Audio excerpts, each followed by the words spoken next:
Assalamualaikum warahmatullahi wabarakatuh. Perkenalkan, nama saya Giovanni Aryatitama, NIM 530141903. Di sini saya akan menjelaskan apa itu motor listrik DC. Motor listrik DC adalah suatu perangkat yang bisa merubah energi listrik menjadi energi kinetik atau gerak.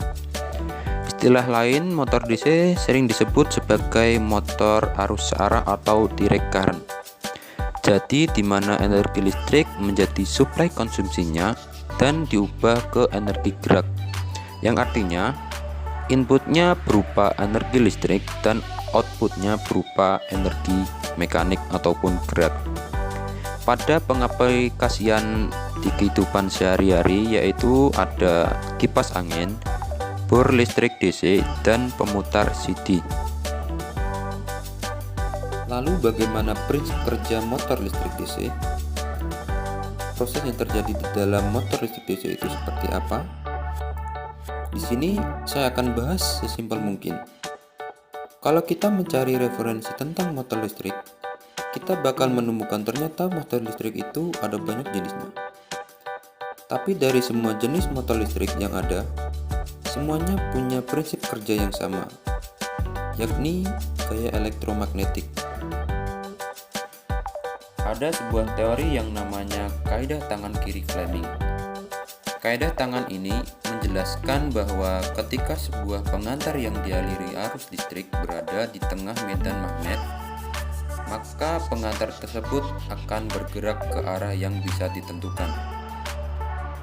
Seperti pada gambar ini, jari tengah menunjukkan arah aliran arus listrik di dalam konduktor, jari telunjuk menunjukkan arah gerak medan magnet dari utara ke selatan, sedangkan ibu jari menunjukkan arah gerak konduktor ke atas. Ada dua komponen motor listrik, yaitu berupa stator dan rotor. Rotor yaitu penghasil magnet yang berputar, sementara stator adalah penghasil magnet yang diam. Stator bisa berupa magnet permanen atau koil magnetik. Koil magnetik sendiri itu seperti magnet permanen, tetapi koil magnetik sendiri memerlukan arus listrik supaya ada magnetnya, di mana koilnya melilit pada inti besi. Saat kumparan itu dialiri listrik, maka magnet akan terbentuk. Dengan kata lain, dengan cara ini kita bisa mengubah besi menjadi magnet dengan mengaliri listrik. Lalu ada komponen tambahan, yaitu bernama sikat. Sikat itu sendiri seperti konektor yang menyalurkan listrik ke rotor, di mana masing-masing sikat bisa menghubungkan arus listrik positif dan arus listrik negatif ke rotor yang berputar. Jadi kesimpulannya, motor listrik DC dapat bekerja apabila ada arus masuk. Arus tersebut dapat dicabangkan melalui stator langsung ke koneksi rotor melalui sikat konektor. Akibatnya baik stator maupun rotor menghasilkan magnet, dan kemagnetan itu membuat rotor itu berputar.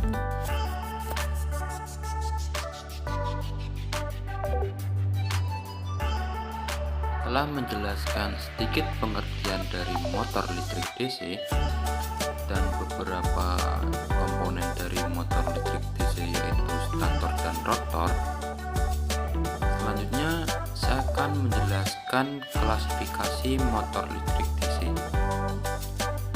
Di sini pada motor listrik terbagi menjadi dua jenis, yaitu motor listrik arus bolak-balik atau AC dan motor arus searah atau DC. Di sini saya akan menjelaskan motor arus listrik DC, di mana terdapat dua bagian, yaitu eksitansi terpisah dan eksitansi sendiri. Pada eksitansi sendiri terbagi menjadi 3, yaitu seri, campuran, dan shunt. Jenis motor DC yang dalam diagram tadi, yang pertama itu ada motor DC brush, yaitu motor DC dengan sikat arang. Selanjutnya yang kedua ada motor DC brushless yang tanpa sikat, di mana motor DC ini memiliki keunggulan yaitu terdapat rotary encoder yang digunakan sebagai pengendali penggunaan motor ini, sehingga bisa diukur kecepatannya, banyak putarannya dengan memanfaatkan rotary encoder. Selanjutnya yang ketiga ada motor listrik servo, di mana motor listrik ini berfungsi sebagai komponen penggerak rangkaian, mulai dari mainan elektronik sampai mesin berbasis industri. Dikarenakan kecepatan putar motor ini sangat cepat, kini motor servo merupakan bagian penting dari Smart Factory 4.0, dikarenakan memiliki sistem yang berteknologi maju yang menggunakan sistem closed loop. Sistem tersebut digunakan untuk mengendalikan akselerasi dan kecepatan pada sebuah motor listrik dengan keakuratan yang tinggi. Selain itu, motor servo biasa digunakan untuk mengubah energi listrik menjadi mekanik melalui interaksi dari kedua medan magnet permanen. Pada umumnya, motor servo terdiri dari 3 komponen utama, yaitu motor, sistem kontrol, dan potensiometer atau encoder. Motor berfungsi sebagai penggerak roda gigi agar dapat memutar potensiometer dan poros outputnya secara bersamaan. Selanjutnya ada bagian-bagian motor DC.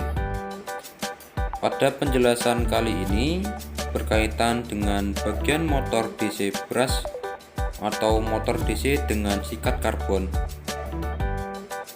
Isi bagian dari motor DC sikat karbon ini ada winding yang dililitkan ke rotor, kemudian ada brush atau karbon.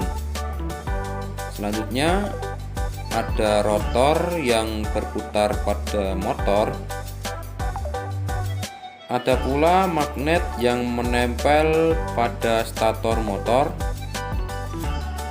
Ada komutator, dan yang terakhir ada terminal sebagai inputan masuknya arus listrik ke motor DC brush ini. Selanjutnya ada motor DC brushless. Pada motor DC brushless terdapat stator yang diam melekat pada bodi motor DC. Kemudian ada rotor yang berputar pada motor DC yang berfungsi sebagai penghasil medan magnet. Kemudian ada komutator sebagai kontak geser antara karbon brush yang fix dengan ammeter yang berputar untuk mengambil atau memberi arus listrik ke mesin motor. Dan ada coil, merupakan sebuah lilitan tembaga bersifat dinamis yang menempel dengan bodi motor. Dan yang terakhir adalah bagian motor DC servo.